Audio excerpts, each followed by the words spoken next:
नमस्कार, मैं हूं माही सिंह और आप देख रहे हैं नेक्स्ट नाइन न्यूज। आज बात करने वाले हैं स्वामी प्रसाद मौर्य और उनकी बेटी संघमित्रा मौर्य को लेकर। जी हाँ, आपको बताएं इस बार के लोकसभा चुनाव में दोनों बाप बेटी को बड़ा झटका लगा।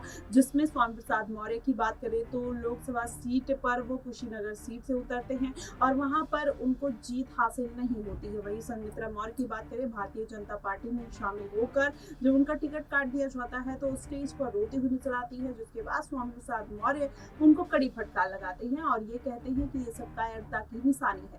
हालांकि देखा जाए तो भारतीय जनता पार्टी ने उनका टिकट काट दिया, 2 बार की सांसद रह चुकी हैं, लोगों के बीच में उनका दबदबा माना जाता है, जनाधार माना जाता है। लेकिन बदायूं में जिस तरीके से 2 बच्चों की हत्या का इंसिडेंट हुआ था, उसके बाद कहीं ना कहीं संघमित्रा मौर्य को दरकिनार कर दिया गया। उसके बाद ये कहा जाने लगा कि अब संघमित्रा मौर्य किसी और पार्टी का रुख कर सकती है। वहीं अगर पिता स्वामी प्रसाद मौर्य की बात करें तो वो भी किसी पार्टी का दामन थामने के लिए बिल्कुल तैयार हैं।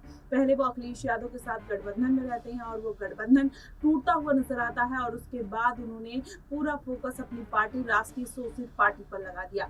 अब उसके बाद ये कहा जाने लगा है कि अब स्वामी प्रसाद मौर्य किसी पार्टी के लिए कहीं ना कहीं अपना दामन और अपना हाथ बढ़ाना चाहते हैं, लेकिन क्या वो पार्टी इनको एक्सेप्ट करेगी या नहीं, उसमें अगर देखा जाए तो मायावती का नाम सबसे पहले आता है। मायावती के साथ स्वामी प्रसाद मौर्य 25 सालों तक काम कर चुके हैं। वहीं जब भारतीय जनता पार्टी के साथ गठबंधन किया था तब स्वामी प्रसाद मौर्य अपने विवादित बयानों को लेकर अक्सर चर्चा में रहते थे, पार्टी की तरफ से दबाव महसूस करते थे। उसके बाद उन्होंने पार्टी छोड़ दी, फिर अखिलेश यादव का दामन थाम लिया। अखिलेश यादव ने भी जब उनको तमाम मुद्दों को लेकर, विवादित बयानों को लेकर रोका तो उन्होंने कहीं ना कहीं पार्टी का दामन फिर से छोड़ दिया। अब स्वामी प्रसाद मौर्य एक बार फिर से मायावती का रुख करना चाहते हैं। हालांकि देखा जाए तो आजाद समाज पार्टी के साथ भी स्वामी प्रसाद मौर्य और संघमित्रा मौर्य का गठबंधन हो सकता है।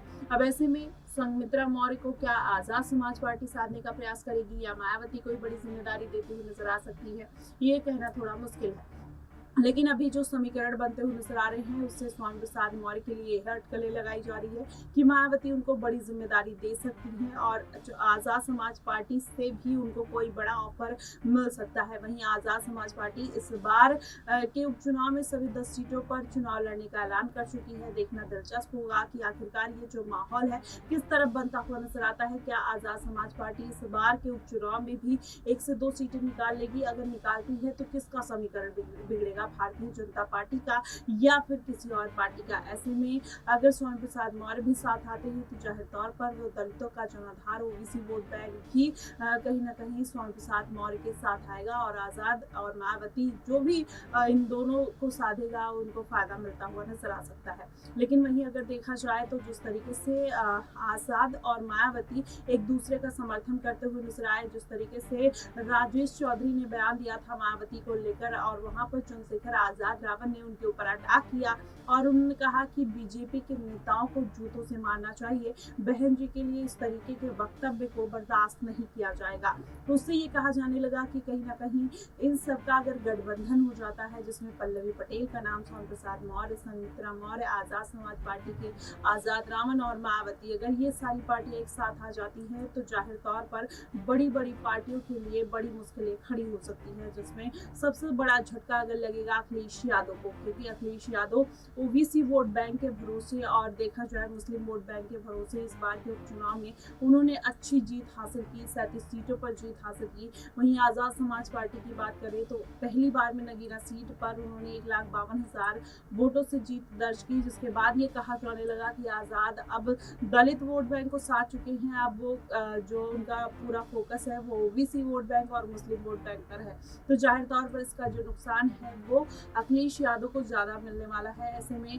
मायावती ने भी बीते लोकसभा चुनाव में 16 से 17 सीटों का समीकरण अखिलेश यादव का बिगाड़ा था।